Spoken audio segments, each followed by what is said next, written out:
Assalomu alaykum. Bugun moliyaviy hisob fanidan pul mablag'lari va valyuta operatsiyalari hisobi mavzu bo'yicha o'tamiz darsda. Ma'ruza rejasi, pul mablag'lari tushunchasi va uni hisobga olish vazifalari. Ikkinchisi kassa bankdagi hisob kitob va valyuta operatsiyalari hisobi. Uchinchisi bankdagi maxsus счетlar va yo'ldagi pul mablag'lari hisobi. Rejamiz. Birinchi reja bo'yicha pul mablag'lari tushunchasi va uni hisobga olishning vazifalari. Xo'jalik yuritish subyektlarida pul mablag'lari hisobini to'g'ri va aniq tashkil qilinishi hamda uni takomillashtirish hozirgi kunning dolzarb vazifasidan biri hisoblanadi. Xo'jalik subyektining buxgalteriyasida barcha to'lov va hisob-kitob muomalalari amalga oshiriladi hamda ushbu muomalalarni qonunlarga muvofiq o'z vaqtida va to'g'ri rasmiylashtirib boriladi. Korxonadagi pul mablag'lari 3 xil turda bo'ladi: kassadagi pul mablag'lari, yo'ldagi pul mablag'lari va bankdagi pul mablag'lari. Korxona kassasidagi pul mablag'lari bu korxonaning kunlik ehtiyojlari uchun zarur bo'lgan turli maqsadlar va manbalardan kelib tushgan belgilangan muddatlar va miqdorlarda saqlanadigan kassadagi pul mablag'laridir. Yo'ldagi pul mablag'lari esa bu korxona kassasidan bankka turli yo'llar bilan topshirilgan, masalan, inkassatorlar orqali, aloqa bo'limlari orqali, bankning kechki kassalari orqali, lekin oyning oxirida hali hisob-kitob schyotiga kirim qilinganligi bank ko'chirmasi bilan tasdiqlanmagan pul mablag'laridir. Bankdagi pul mablag'lari esa bu korxonaning xizmat qiluvchi banklarda ochilgan depozit schyotlarida saqlanayotgan pul mablag'lari hisoblanadi. Pul mablag'larini hisobga olishning vazifalari quyidagilardan iborat. Birinchisi, xo'jalik subyektining pul mablag'larini samarali boshqarish maqsadlari uchun kerakli axborot bilan ta'minlash. Ikkinchisi, naqd pulsiz hisob-kitoblar tartibiga soluvchi me'yoriy hujjatlar talablariga rioya etgan holda naqd pulsiz hisob-kitoblarni o'z vaqtida amalga oshirish.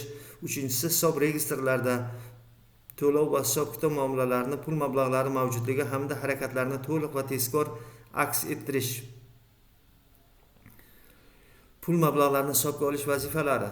To'rtinchisi, naqd pul mablag'laridan xo'jalik yuritish subyektida ishlab chiqarilgan limitlar va smetalarga muvofiq foydalanishni amaldagi qoidalarga rioya qilinishi. Beshinchisi, pul mablag'lari va o'zaro hisob-kitoblar holatining inventarlanishini tashkil etish hamda belgilangan muddatlarda o'tkazish, debitorlik va kreditorlik qarzlarini uzish muddatlari o'tib ketishiga yo'l qo'ymaslik. Oltinchisi, kassada banklardagi hisob-kitob, valyuta va boshqa schyotlarda pullar mavjudligi va butligini nazorat qilishdan iboratdir. Kassa bankdagi hisob-kitob va valyuta operatsiyalari hisobi. Pul mablag'lari bu kassadagi naqd pul va talab qilib olinadigan depozitlar, shuningdek hisob-kitob, valyuta va boshqa bank hisob varaqlaridagi mablag'lardir. Hisob-kitoblarni naqd pul bilan amalga oshirish uchun xo'jalik subyektlari kassaga ega bo'lishi kerak. Kassa operatsiyalari. Xo'jalik yuritish subyekt kassasini naqd pulni olish va xarajatlash bilan bog'liq bo'lgan muomalalar kassa muomalalari deb yuritiladi. Kassa muomalalarining buxgalteriya hisobi 50.00 kassa hisob varag'ida yuritiladi. Mazkur schyot xo'jalik subyekti kassalarida turgan pul mablag'lari va ularning harakati to'g'risidagi ma'lumotlarni umumlashtirish uchun mo'ljallangan. Xo'jalik subyekti o'z kassalarida ularga belgilangan limitlardan ortiq naqd pullarni faqat ish haqi, mukofot, ijtimoiy sug'urta bo'yicha nafaqalar, stipendiyalar va pensiyalarni to'lash uchun bank muassasasidan pul olingan kunni ham qo'shib hisoblaganda 3 bank ish kunidan oshmaydigan muddatda, olisda joylashgan bo'lsa 5 ish kunidan saqlab turishi mumkin. Hisobot topshirish sharti bilan berilgan, lekin xarajatlanmagan naqd pullar shu mablag' berilgan muddat tugaganidan keyin 3 ish kuni mobaynida kassaga qaytarilishi kerak.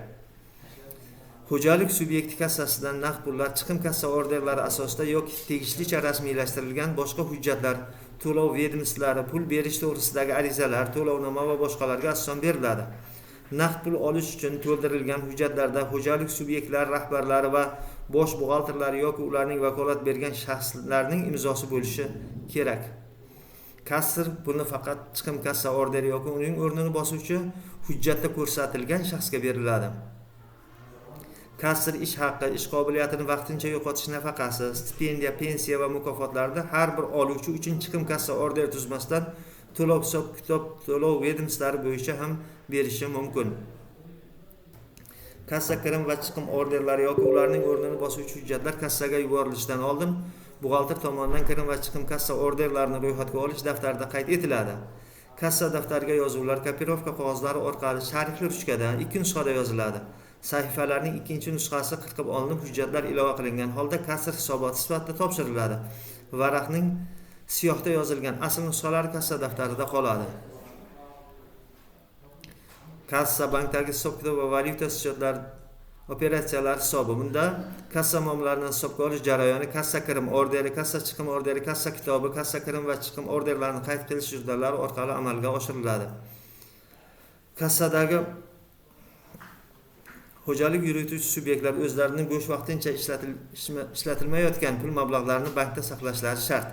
Xo'jalik yurituvchi subyektlar o'rtasida bank orqali hisob-kitob schyoti vositasida qilinadigan hisoblashlar ikki shaklda amalga oshiriladi: naqdsiz o'tkazish yo'li bilan va naqd pulli to'lovlar ko'rinishida.